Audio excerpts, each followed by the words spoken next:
हो दे सुकच. त्याच्यासोबत खायचं. मला दुसरा दे ना. हे छान आहे.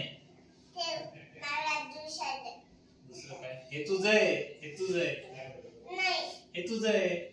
हा हे तुझं आहे. घे. कसं जेवण करते. हे शेवचं आहे. तुझं आहे. कर जेवण. कधी मग?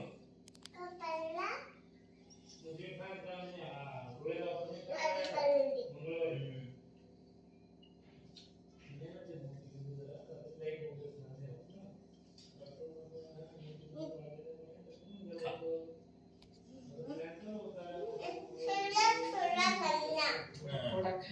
थोडं थोडं खाणार आहे. थोडं थोडं खा. एवढं नाही खायचं. थोडं थोडं खायचं. ते संपव तोंडातलं पहिले आता. छोटं छोटं खायचं. छोटं छोटं. छोटा छोटा खातो. असं छोटं छोटं खायचं. असं छोटं छोटं. एवढं नको खाऊ ना.